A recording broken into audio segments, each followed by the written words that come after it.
ناقتك زين سبحك نباركك زين تأمنك نسلك زين سبقك نجان لك زين كن لسمك قدس سجل لك أزلك سجد كل برك ولك يتكن كل لسان أنت وتعملك عملك توجيه قاسون قسان قس عملك أنت لكل زسك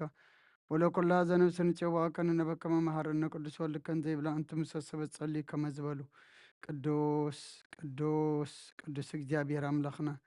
ዝነበርካ ዘለኻን ኩሉ ሕሊፍካ ድማ ንዘለኣለም ዓለም ትነብር ካብ ምስራቅ ክሳብ ምዕራብ ካብ ሰሜን ክሳብ ደቡብ ስምካ ንዘለኣለም ዓለም ተመስገነ ይኹን ስለ አምላኽነትካ ስለ ፈጣሪነትካ ስለ ጎይትነትካ ስለ ንግስነትካ ስለ መለኮትነትካ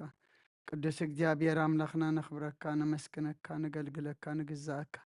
ፍግም ኢልና ድማ ንሰግደልካ ሰዓት መዓልቲ ዝባረካልና ቅዱስ እግዚአብሔር አምላኽና ሰዓት ዛ ምሸት እዚአን ሰዓት ዛ ለይቲ እዚአን ድማ ባርኸልና መንፈስካ ምርሐና ብሓይልኻ ደግፈና ግብርና ሓዲግካ ተዓርቐና ከም ምሕረትካ እምበር ከም በደልና ይትኺደና ወዲ ሰብ መወዳእቱ እንተፀበቀ እሞ መወዳእታ ኩልና ፀብቐልና እዚ ትንስአ እዚ ኣምላኽና ካብ ሞት ግብሪ ናብ ህያው ግብሪ ካብ ግብሪ ሓጢኣት ናብ ግብሪ ፅድቂ እንትንስአሉ ትንሳእ የግበረልና ገጽካ ንሪእሉ መወዳእታና ዝቕፅበቐሉ ብሕልናና እንባራበረሉ ትንሳእ የግበረልና መዓዘ ቁርር ምሕረት ዘውርድ ኣብ ዓለም ድማ ሰላምን ህድኣትን ርግኣትን ዘምፅእ ግበረልና ብሰማያት ትነብር ኣቦና ስምካ ይቀደስ መንግስትኻ ትምፃእ ፈቃድካ እምታ ኣብ ሰማይ ከምኡ ድማ ምድሪ ይኹን ንዕለት መግብና ሎሚ ሃበና ሕና ንዝበደሉና በደሎም ከም ዝሓደግናሎም በደልና ናብሳና እንደገልና ካብ ክፋ ድሕነና እምበር ኣብ ፈተና ይተእትወና መንግስትን ሓይልን ክብርን ንዘለኣለም ናትካ ኢማ ኣምየን ኣውዝት እየ ማርያም ብናይ ቅዱስ ገብርኤል መልኣክ ሰላምታ ሰላም ለክለኹ ብሕልናኸ ድንግል ኢኺ ብስጋኹን ድንግል ኢኺ ኣደ እግዚኣብሔር ፅባቐት ጎይታ ሰራዊት ሰላም ለክለኹ ንስኺ ከዓ ንፅብርኽቲ ኢኺ ፍረ ከርሲኹም ብሩኽ እዩ ኦሙልተ ፀጋ እግዚኣብሔር ምሳኺ እዩ ኦ ፍስሕቲ ደስ በልኪ ሓጢኣትና ክሰሪየልና ነፍቲ ወድኺ ኢየሱስ ክርስቶስ ምእንታና ምሕረት ለምነልና ኣሜን ፍትሐዊ ስረ ጊዜና አምላክ ረመዳን ኢየሱስ ክርስቶስ ካኒ ከካናት ስራ ኃጢአት ድምፀት ያበሳውሉ ደብር ከሳቴ ብርሃን አንቱማ ብየ ካናት ዋዊድ የቆናት ሮን ሳይርጎ ህጻናት በበስምክሙ ኩን ፍታኑን ጻህነ ይረሴንስ ክሏን ሰማያ ዚዮ መሐረነ ክርስቶስ መልዓ 12 ዚዮ መሐረነ ክርስቶስ ዚዮ መሐረነ ክርስቶስ ዚዮ መሐረነ ክርስቶስ ዚዮ መሐረነ ክርስቶስ ዚዮ መሐረነ ክርስቶስ ዚዮ መሐረነ ክርስቶስ ዚዮ መሐረነ ክርስቶስ ዚዮ መሐረነ ክርስቶስ ዚዮ መሐረነ ክርስቶስ ዚዮ መሐረነ ክርስቶስ ዚዮ መሐረነ ክርስቶስ ዚዮ መሐረነ ክርስቶስ ከሙን በእንተ እግዝእትነ ማርያም መሐረነ ክርስቶስ መልዓ 12 በእንተ እግዝእትነ ማርያም ክርስቶስ በእንተ እግዝእትነ ማርያም ክርስቶስ በእንተ እግዝእትነ ማርያም ክርስቶስ በእንተ እግዝእትነ ማርያም ክርስቶስ በእንተ እግዝእትነ ማርያም ክርስቶስ በእንተ እግዝእትነ ማርያም መሐረነ ክርስቶስ በእንተ እግዝእትነ ማርያም ክርስቶስ በእንተ እግዝእትነ ማርያም ክርስቶስ በእንተ እግዝእትነ ማርያም መሐረነ ክርስቶስ በእንተ እግዝእትነ ማርያም መሐረነ ክርስቶስ በእንተ እግዝእትነ ማርያም መሐረነ ክርስቶስ በእንተ እግዝእትነ ማርያም መሐረነ ክርስቶስ ዛ ሰዓት እዚኣ ምንባር ስጋ ጎይታና ኢየሱስ ክርስቶስ ኣብ መቃብርን መፈፀምታ ሰዓት መዓልትን እያ ከምኡውን ድቃሳም ሳልመት ስለ ዝኾነት ከም መወዳእታ ግዜ ዕድመ ሰብ ትቁፀር ናይ ምስጋና ጸሎት ሰናይ ነገር ንዝገበረልና ይቕረ በሃል እግዚኣብሔር ኣቦን ጎይታና ኣምላኽናን መድሓናን ኢየሱስ ክርስቶስ ነመስግኖ ኣለና ሰዊርናን ረዲእናን ይሓልውናን ኣቕሪብናን ተቐቢልናን ተማቕብናን ኣጽኒዕናን ዝተዓዛ ሰዓት እዚኣ እውን ኣብፅሒና እዩ ሕጂ መዛቕድስ ስእለት እዚኣን ብኩሉ ዘመን ህይወትናን ብፍጹም ሰላም ክሕልወና ኩሉን ዝ እግዚኣብሔር ኣምላኽና እንድምኖ ኣለና ወጎይታና እግዚኣብሔር ኩሉ እትሕዛ ኣቦን ጎይታና ኣምላኽናን መድሓናን ኢየሱስ ክርስቶስ ልዕሊ ኩሉ ግብርን ምእንቲ ኩሉ ግብርን ኣብ ውሽጢ ኩሉ ግብርን ነመስግነካ ኣለና ስለ ዝተወርካናን ዝረዳእኻናን ዝሓለኻናን ናባኻውን ስለ ዘቕረብካናን ተቐበልካናን ስለ ዘዕብካናን ዘፅናዕኻናን ክሳዕዛ ሰዓት እዚኣ እውን ስለ ዘብፅሓኻና ነመስግነካ ኣለና ወጎይታ ይቕረበለና ምቁር ሰብ ስለ ዝንልምነካ ኣለና ካብ ምሕረትካ እንደልለና ንዛቕድስ ስእለት እዚኣን ኩሉ ዘመን ህይወትናን ንኣኻ ብምፍራህ ብፍጹም ሰላም ክንፍፅም ሃበና ኩሉ ቅንኣትን ኩሉ መከራን ሕቡን ኩኑ ዝኾነ ኩሉ ግብሪ ሰይጣን ምኽሪ ክፉኣት ሰባትን ምላዓል ፀላን ኦጎይታ ካባይ ኣርሕቕ ካብ ኩሉ ህዝብኻ እውን ኣርሕቕ ካብ ዝርያ ዝቕዱስ ቦታት እውን ኣርሕቕ ዝጥዕምን ዝሓይሽን ኣዘልና ተመነን ቅድቤትን ኩሉ ሓይሊ ፀላን ክረግፅ ስልጣን ዝሃብካና ንስኻ ከመ ካብ ኩሉ ክፉእ ኣድሕነና ባልሃና እምበርና ፈተና ይተእትወና ሓደ ወድኻ ጎይታና ኣምላኽናን መድሓናን ኢየሱስ ክርስቶስ ምእንቲ ፍቅሪ ሰብ ኢሉ ብዝገበሮ ምሕረትን ይቕረታን ምሳኻ ማዕረ ምሕቡም ዝኾነ መንፈስ ቅዱስን ምስጋናን ፅንዓትን ብኡ ዘለካ ለምን ኩሉ ሰዓኒ ዘለዓለም ዓለም ኣሜን ናይ ንስሓ መዝሙር 51 ወኣምላክ ከምሳለኻ መሓረኒ ከም ተዕቢርኻ ኣበሳይ ደምስስ ካብ ኣበሳይ ፀቢቅ ሓፀበኒ ካብ ሓጢኣተይ እውን ኣፅርየኒ ኣነ ኣበሳይ ይፈልጥ ኣለኹሞ ሓጢኣተይ ኩሉ ግዜ ብቅድመ እዩ ብዘረባኻ ጻድቕ ፍርድኻ ንፅወንካ ትርከብሲ ኣነ ንኣኻ ጥራይ በደልኩ ኣብ ቅድሚኻ ከይገበርኩ ነብ ኣበሳ ተወለድኩ ናይ ካ ብሓጢኣት ጠነሰተኒ ናነ ሓቂ ውሽጢኻ ትደልዮ ኣብ ሕውን መሃረኒ ምንቲ ክፀርብ ስምዖት ዘፅርየኒ ካብ በረድ ቅፅዕዶ ፀበኒ ተንፅቐትከ ትቀየን ኣፅምቲ ሕጎሳት ባህታን ሓጎስን ኣስማዓኒ ገጽካ ኣብ ሓጢኣተይ ከውሎ ንብዘላ ኣበሳዮም ደምስሶ وأملاخ صوري اللي بفطر لي سوني منفس كاوش تحدث كابقت كاي دربيني حقوس مدحان كامل لسلي فقادنيا منفسون دقفني مقد خان مفرسهم رمية حتى أنا بخهم لسيم وأملاخ مدحاني كابدا دما ناكفني لساني صدق أهل الكتب للؤيا قويتا في مسكانا خنا قرس خنا فريكفت مسوات بهب بلكاني مسوات مراري تقوني خمو مسوات أملاخ سور منفسي وأملاخ نسبرون كت نبايتو نقوني خا مسوات أملاخ سور منفسي مكم لوهن لبي أين عقني وقويتان نتيم بحق والسنة يقبر الله مكاتات إرسالم دق شعب مسوات سركي زحر مسواتي بمل مسوات بحق بلكايو شو عم مسوي خارح وقرب الكايوم هللويا آمين. صلت كزيد قاس نقرصن نقصين أملخين سقانا قرب له حتى يعطيك حد قال لي كألم منه وجابير كاب عميقنا بخاوخو ويتا دمፅ يسمع أزان كان دمፅ مهلا يقلبا وجابير عبسان تتقصى تركاس ويتا من دوك بلي كنا من تخفر حائرة مسخالو جابير تصبه نفسي تصبه الله بقالو من تصفى اقبر اللخو حلفاتهم وقحتات تصبه حلوتي وحلفاتهم وقحتات تصبه حلوتي نفسي جابير تصبه الله سهلي أب جابير بزهم دحان كابو يمو وإسرائيل جابير تصبيه نسون نإسرائيل كاب كل أبو سأقعد حنا أيوب هللويا آمين. هللويا. مزمور 131 وእግዚአብሔር ልበይ ኣይተዓበየን ናይ እንተይ ከኣልዕል ኣይበላን ኣብ ዓብይን ዘየስተውዕሎ ነገርን ኣይመላለስን ንነብሰይ ሃዳእክዋ ስቕ ኣበልክዋ ከምቲ ጡብ ዝሓደገ ሕፃን ኣብ ሕቑፋ ኣድዩ ነብሰይ ከምቲ ጡብ ዝሓደገ ሕፃን ኣባይኩም እያ ኣታ እስራኤል ካብ ሕጂ ንዘለዓለም بإግዚአብሔር ተስፋ ግበር ሃሌሉያ مين هللويا مزمور 132 وእግዚአብሔር ዳዊት ከኩሉ መከራኡ ዘክረሉ ንሱን እግዚኣብሔር ከም ዝመሓለ በታ እግዚኣብሔር ምሕደርናተን ናይ ያዕቆብ ስልጡን ክሳዕ ዝረክብሲ ብሓቂ ናብ ድኳን ቤተ ይኣቱን ኣብ መንፀፍ ዓራተይ ድይብን ንዕንተይ ድቃስ ንኸበረ ዓይነይ እውን ሰላምታ ይህብን ኢሉ ነቲ ናይ ያዕቆብ ስልጡን ከም ተማፅዖ ዘክረሉ እንሆ ብዛዕባ ኣብ እዊ ኤፍራታ ሰማዕና ኣብ መረሪ ዓረኸብና እያና ማህደሩ ንእቶ ኣብ መርገፅ እግሩ ንስገድዎ እግዚኣብሔር ንስኻ እንታ ቦታ ሓይልኻ እንተንስእ ናብ ቦታ ዓረፍትኻ ንዓኻናትካ ፅድቂ ልበሱ ቅዱሳንካ ድማ እልል ይበሉ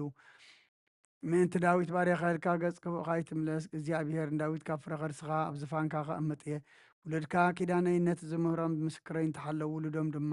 ኣብ ዝፋንካ ንሓዋሩ ክቕመጡ እዮም ኢሉ ብሓቂ መሓለሉ ካብኡ ይክርሐቕን እዩ እግዚኣብሔር ንፅየን ሓሪዋ እዩ መማሕደሪ ክትከውን ባህጋ እዚኣ ንሓዋሩ መዕረፊተ እያ ብሄገያ እየሞ ኣብዚኣ ክነብር እየ ንስስያ ፀቢቐ ክባርኾ እንድኻታታ እንጌራ ከፅግቦም እየ ንኻናታ መድሓን ከልብሶም እየ ቅዱሳና ብሓጎስ ደስ ክብሉ እዮም ኣብ ኣቀርን ዳዊት ከብቁል እየ ንቑቦኢ መብራህቲ እዳለኹ ንፀላእ ትነብሩ ከልብሶም እየ ኣብ ልዕሊኡ ግና ዘውዱ ከንፀባርቕ እዩ ምስጋ ሃሌሉያ ኣሜን ሃሌሉያ መዝሙር 133 እንሆ ኣሕዋት ብሓደ ሓቢሮም ክነብሩስ ክንደይ ሰናይን ክንደይ ጥዑምን እዩ ከምቲ ክቡር ዘይቲ ኣብ ርእሲ ኣብ ጭሕሚ ኣሮን ናብ ዘፈር ልብሱ ዝወርድ እዩ እግዚኣብሔር ኣብኣ በረኸትን ህይወትን ንዘለኣለም ኣዚዙ እዩ እሞ ከምቲ ናብ ኣኽራን ዝወርድ ጠል ይሄርሞን ሃሌሉያ ሃሌሉያ መዝሙር 134 እንሆ ኣቱም ብለይቲ ኣብ ቤተ እግዚኣብሔር እትቆሙ ኩለኹም ባረት እግዚኣብሔር ንእግዚኣብሔር ባርኽዎ ኣዳውኩም ኣብ መቕደሱ ልዕሉ ንእግዚኣብሔር ከዓ ባርኽዎ ሰማይ ምድርን ዝገበረ እግዚአብሔር ካብ ጽዮን ይባርክካ ሃሌሉያ ኣሜን ሃሌሉያ መዝሙር 137 ኣብ ተቓረባታት ባቢሎን ተቐመጥና ንጽዮን ምስ ዘከርና በኻና መሰንቆታትና ኣብቲ በኣ ዘሎ ዕበላት ሰቐልና እቲ መዝሙራኾነ ዝማርኾና ናይ መዝሙር ቃላት ካባና ደለዩ እቶም ሰቀይትና እውን ሓደ መዝሙር ጽዮን ዘምሩልና እናበሉ ክንሕጐስ ለመኑና ከመይ ገርና እሞ መዝሙር እግዚኣብሔር ኣብ ምድርዋና ክንዘምር ኢየሩሳሌም ተረሲዐክስ የማነቲ ኢደይ ትረስዓኒ እንደዘይዘኪረኪ ንኢየሩሳሌም ከዓ ሓለፋ ኩሉ ሓጎሰይ እንደዘይገረያስ መልሓሰይ ኣብትን ሓገይ ተጣበቕ ወእግዚኣብሔር ነቶም ኣፍርሱ ክሳዕ መሰረታ ኣፍርስዋ ዝበሉ ደቂ ኤዶም ብመዓልቲ ኢየሩሳሌም ዘክሮም ኣቲ ክትዓንው ዘለክ ጓል ባቢሎን ሕነት ዝገበርክና ዝፈድየክ መስግን እዩ ንሕፃናት ከሒዙ ኣብ ከውሒ ዝጭፍልቆም ምስጉን እዩ ሃሌሉያ አሚን ሃሌሉያ መዝሙር 138 ብምሉእ ልቤ መስግነካ ኣብ ቅድሚ ኣማለኽቲ ምስጋናኻ ዝምር ንቓልካ ሓለፋ ኩሉ ስምካ ዓብይካዮ ኢኻ እሞ ናብ ቅዱስ መቕደስ ካቢለ ክሰግድ ንስምካ እውን ስለ ሳለኻን ሓቅኻን ኢለ ከመስግኖ እየ በታ ፀዋዕ ኩላ መዓልቲ መለስካለይ ኣትባዕኻን ነፍሳይ በርታዕኻያ ጎይታየ ኩሎም ነገሳት ምድሪ ቃላት ኣፍካ ሰሚዖም ከመስግኑኻ እዮም ክብሪ እግዚኣብሔር ዓብዪ እዩ እሞ ብዛዕባ መገድታት እግዚኣብሔር ክዝምሩ እዮም እግዚኣብሔር ልዑሉ እዩ እሞ ንትሑት ይርእዮ ንዕቡዩን ካብ ርሑቕ የለልዮ ብማእኸል መከራ እኳ እንተኸድኩ ንስኻ ያው ትገብረኒ ኢድካ ኣብ ኩራ ፀላእተይ ትዘርግሕ የማነይቲ ኢድካ እውን ተድሕነኒ እግዚኣብሔር ፍጽመለ እዩ ጎይታ የጸጋኻን ዘለዓለም ይነብር ተግባር ኣዳውካ ይትሕደጎ ሃሌሉያ አሜን ሃሌሉያ መዝሙር 141 ጎይታዬ ናባኻ እውል ኣለኹ ቀልጢፍካ ምፀን ክፅዋዓካ ከለኹ ንድምፀይ ይፅምበሎ ጸሎተይ ኣብ ቅድሜኻ ከም ዕጣን ምልኣል ዒደይ ከም መስዋእቲ ምሸት ይኹን ጎይታዬ ንኣፈይ ቀፊር ግበረሉ ደገኸና ፍረይሃሉ ምስ ገበርቲ እከይ ረሲእነት ከይገብርሲ ንልበይ ናብ ክፍኣት ኣይትዘንብሎ ኣነ እውን ካብቲ ጥዑም ብልዑማ ይብላ ጻድቕ ይውቃዓኒ ለውሃት እዩ ይዝለፈኒ ዘይቲ ርእሲ እዩ ርእሰይ ኣይእበዮ ጸሎተይ ግና ብእከዮም ፈረቶም ብገደል ምስ ጸደፉ ቃላተይ ጥዑም ምዃኑ ክሰምዕዮም ከምቲ ሰብ ንምድሪ ዝህልሞን ዝሓርሶን ኣዕጽምትና ኸምኡ ኣብ ኣፍ ሲኦል ተበተነ ወእግዚኣብሔር ጎይታዬ ኣዒንተይ ናባኻ እየን ኣባኻ ውከል ኣለኹ ንነፍሰይ ኣይትኸዓዋ ካብቲ ዘውፃኦ ድለይ መጻወድያን ካብ መፈንጠራ ገበርቲ እከይንሓልወኒ ኣነ ኸሓልፍ ከለኹ ስረሲኣ ናብ መጻወድዮም ይውደቑ ሃሌሉያ ኣሜን ሃሌሉያ ብዓውታና ብእግዚኣብሔር እው ብድምፀይ ናብ እግዚኣብሔር እምህለል ኣለኹ ጓሃየ ኣብ ቅድሚኡ ኹዑ ሽጋረይ ኣብ ቅድሚኡ ይነግር መንፈሳዊ ውሽጠይ ምስ ምሃበኒ መገደይ ፈለጥካ ኣብታ ዝሓልፋ መገዲ መፈንጠረ ሓብኡለይ ኣብ የማነይ ጠመት መርአ ዝፈልጠኒ የልቦን መዕቆቢ ሰኣንኩ ነፍሰይ ግዲ ዝገብረላ የልቦን ወእግዚኣብሔር ናባኻ ኣወኹ ንስኻ መዕቆብየ ኣብ ምድሪ ህያዋን ግደ ኢኻ ኣብ ብዙሕ መከራ እየ ዘለኹ እሞ ኣውያተይ ስማዕ ሓየሎምን እዮም እሞ ካብ ሰጎግተያ ነግፈኒ ንስምካ ኸማሱስ ንነፍሰይ ካብ ማእሰርቲ ውፃእያ ሰናይ ክትገብረለ ኢኻ እሞ ጻድቃን ክኸቡኒ እዮም ሃሌሉያ አሜን ሃሌሉያ መዝሙር 146 ሃሌሉያ ነፍሰይ ንእግዚኣብሔር ኣመስግኒ ብሂወተይ ከለኹ ንእግዚኣብሔር ከመስግኖ ክሳዕ ዘለኹ ንኣምላኸይ ክውድስ እየ ብመሳፈንቲ ፈትኽረድእ ዘይከኣለ ወዲ ሰብ ኣይትወከሉ ትንፋሱ ይወፅእ ናብ መሬት ይምለስ በታ መዓልቲ እቲኣ ሃቐኑ ይጠፍእ ኣምላኽ ያዕቆብ ዝረድኤቱ ተስፍኡ ከዓ ኣብ እግዚኣብሔር ኣምላኽ ዝገበረ ሰብ ብፁዕ እዩ ንሰማያት ምድርን ንባሕርን ኣብኡ ዘሎ ኩሉ ዝገበረ ንሓቂ ክሳዕ ዘለኣለም ዝሕሉ ንቑዓን ጥቑዓት ፍትሒ ዘውፅኣሎም ንጥሙያት እንጌራ ዝህቦም ንሱ እዩ እግዚኣብሔር ንእሱራት ይፈትሖም እግዚአብሔር ንዕንተ ዕውራት ይኸፍተን እግዚአብሔር ንዝደነኑ የቕንዖም እግዚአብሔር ንጻድቃን የፍቅሮም እግዚአብሔር ንስደተኛታት ይዕቅቦም እግዚአብሔር ንዘኽታምን መበለትን ይኣልዮም ንመገዲ ረሲኣን ግና ይጠዋውያ እግዚአብሔር ንዘለኣለም ይነግስ ወፅዮን ኣምላኽ ክንውልድ ወለዶ ይነግስ ሃሌሉያ አሜን ሃሌሉያ መዝሙር 147 ሃሌሉያ ንኣምላኽ መዝሙር ምውዳስ ሰናይ እዩ ጥዑም እሞ ምስጋና ይግባእ እግዚአብሔር ንኢየሩሳሌም ይሃንጽ ንስሉዳት እስራኤል ይእክብ ኣሎ ልቦም ተሰብሩ ይፍውስ ንቑሳሎም ይዘንን ቁፅሪ ከዋኽብቲ ይቆፅር ንኩላቶም በብስሞም ይሰምዮም ጎይታና ዓብዪ እዩ ሓይሊ ብርቱዕ እዩ ምስ ባዕሉ እውን ወሰን የብሉን እግዚአብሔር ንትሑታት ይድግፎም ረሲኣን ግና ኣብ ምድሪ የውድቖም ንእግዚአብሔር ብምሳው ዘምርሉ ንኣምላኽና ውዳሴ ብመሰንቆ ዘምርሉ ነቲ ንሰማያት ብደመና ዘገልብብ ምድሪ ዝናም ዘዳሉ ናብ ኣኽራን ሳዕሪ ዘብቁል ነቲ ንእንስሳን ንዝመለሉ ጫዊት ኳኳትን ዝምግብ ዘምርሉ ንሓይሊ ፈረሳይ ብህጎን በእጋር ሰብኣይ ይሕጐስን እግዚአብሔር በቶም ዝፈርህዎን ዝጸጋኡን ዝጽበይ ይሕጐስ መሃራር መዓጽኺ ኣጽኒዑን ደቅኺ ኣብ ማእኸል ክባሪኽዎም እዩ እሞ ወኢየሩሳሌም ንእግዚአብሔር ኣመስግኒ ወኣምላኽ ወጽዮን ንኣምላክ ክወድሲ ኣብ ወሰናትኪ ሰላም ይገብር ብስሕስርና የጽግበኪ ትእዛዙ ናብ ምድሪ ይሰድድ ቃሉ ቀልጢፉ ይጎይ ንበረድ ከም ጸምሪ ይህብ ንኣሰሓትያ ከም ሓሙኽቲ ይብትን ንበረዱ ከም ርፍራፍ ይድርብዮ ኣብ ቅድሚ ቁሪ ኸመን ይቐውም ቃሉ ይሰድድ ሞዮም ክኾኑ ፋስ የንፍስ መማያት ውሕዙ ቃሉ ንያዕቆብ ስርዓታትን ፍርድታቱን ንእስራኤል ነገረ ንኻልኦት ኣሕዛብ ከምዚ ከቶ ይገበረሎምን ፍርድታቱ ከዓ ይፈለጡን ሃሌሉያ አሜን ሃሌሉያ መዝሙር 148 ሃሌሉያ ንእግዚአብሔር ካብ ሰማያት ኣመስግንዎ ኣብ ኣርያም ኣመስግንዎ ኩልኹም መላእኽቱ ኣመስግንዎ ብዘለኹም ሰራዊቱ ኣመስግንዎ ኣተን ፀሓይን ወርሕን ኣመስግንኦ أتم برهات كواكبتي أمسكنو أتم راي سمايا سماياتن أبلع لسمايات زلخم ماياتنا أمسكنو سأزيزو تفتيروم يمومو نسم እግዚአብሔር يمسكنو نزل عالم أقومهم زي حلت حك أهابهم نእግዚአብሔር كامدرا أمسكنو أتم قبلات بحرن معمقون كلهم أتمحاون بردنا ساحتان قمن كمال قالوا تسلت ببلان أتمخرانن كوربيتن كلهم فريدا ومن صحدتاتن كلهم أراويتن كلاتكم إنسسان لما متولون نفرت عوابن نقستات مدرن كلاتكم أحزابن مسافنتن كلاتكم فرت مدرن أقوازن ورازتن عبيت مسنا أشتو سمو بين العلي قرمو أبلع لسماين مدرن يمو اسم እግዚአብሔር يمسكنو نهزبون قرنا على سلازي كلهم قدسانو دك إسرائيل تزقربو حزبي يمسكنو له هاليلويا هاليلويا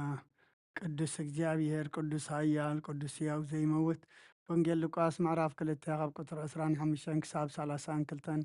እንሆ ድማ ኣብ ኢየሩሳሌም ስምዖን ዝበሃል ሰብኣይ ነበረ። ሰብኣይ ዝጻድቕ ንኣምላኽ ዝፈርሕ ንጽናዕ እስራኤሉን ጽበ ነበረ። መንፈስ ቅዱስ ድማ ነበሮ። ነቲ መሲ እግዚአብሔር ከይረአዮ ሞት ከም ዘይርኢ ድማ ብመንፈስ ቅዱስ ተገሊጹሉ ነበረ። ብመንፈስ ከዓ ናብ ቤተ መቅደስ መጸ። ወለዱ ነቲ ኢየሱስ ህፃን ከም ስርዓት ክገብሩሉ ምስ ኣተዉ ስምዖን ድማ ኣብ ኢዱ ሓቆፎ ንኣምላኹም ከም ዝናበለ ባረኾ። ወጎይታይ ነቲ ናዛብ ምግላጽ ብርሃን ህዝብኻ እስራኤልን ክብረት ክኸውን ኣብ ቅድሚ ኩሉ ዘዳለኻዮ ምድሓንካ ዓይንተይ ካብ ርኣያስ ሕጂ ከምቲ ዘረባኻ ንባሪኻ ብሰላም ተፋንዎ ኢኻ በለ። ምስጋና ንእግዚአብሔር ኣምላኽ ይኹን ኣሜን። ኦ ክርስቶስ ኣምላኽና ምስ ረብኻን መንፈስ ቅዱስን ለምን ኩሉ ሰዓት ንሰግደልካ ኣሎና ኣሜን። ክፍልታት ጸሎት እንሆ ቅድሚ ጥቕኑዕ ፈራዲ ክቐውም ተዳልየ ኣለኹ። ካብ ምግጋይ ዝሓለፈ ዕድመይ ንኹነኔ ንፍርድን ብቑዕ ስለ ዝኾነ ببزح ኃጢአቴ ርዕድን ቅጥቀጥን ኣለኹ። ግን ከነፍሴ ገና መሬት ትነብር ከባል ዝተነስሒ ምክንያቱ መሬት ኣብ መቃብር ኣይውድሶኒ ኣብ ሞት ከዓ ዝዝክሮ የለ ኣብ ገሃነም እውን ዘመስግኖ የለ። ካብ ድቃስተይ ተንሲኺ ናብ መድሓኒኺ ብንስሓ ኣምላኸይ መሃረንን ኣድሕነንን እናበልክ ተማሕፀኒ። ስብሓት ለኣብ ወልድ ወመንፈስ ቅዱስ። መዋዕል ሰብ ዘይውዳእ ዝዓለም እዚ ከዓ ንዛለዓለም ዝነብር እንተዝኸውን ነፍሰይ ንጹር ዝኾነ ምክንያት መሃለወክ ነይሩ። ግናኸ ትጽይፍ ዝኾነ ተግባራት ግን ትሕማቕ ከይክን ኣብ ቅድሚ እቲ ሓቀኛ ምስ ዝቕላዕ ኣብ ዓራት ሓጢኣት ተሰጢሕኺ ኣብቲ ሸለልተኛን ከዳዕን ስጋ ከለኽ እንታይ እዩ ትህብዮ መልሲ? ኦ ክርስቶስ ኣምላኸይ በቲ ኣዝዩ ዘፍሪ ፍርድኻ እስንብድ ነቲ ዘለዓለማዊ ፍርድኻ እምብርካኽ በቲ መለኮታዊ ነጸብራቃዊ ብርሃንካ እንቅጥቀጥ ኣለኹ። ኣነ ሕሱም ድንስ ኣብ ዓራተይ ደቂሰ ዘለኹ ኣብ ሂወተይ እውን ዘይጉድስ ዝኾንኩ ናይቲ ተቐባል ቀረፅ ኣብነት ብምውሳድ ኣፍ ልበይ እናወቕዓኹ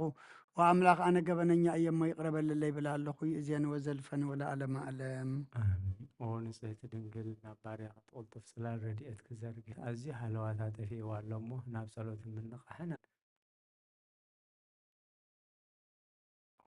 ታትና ንስኻ ብሩኽ ኢኻ ኩሉ ንዓኻ ይጽበኻ ካብዛ ብሎ ደማ ቆብየይ ማኣድሕና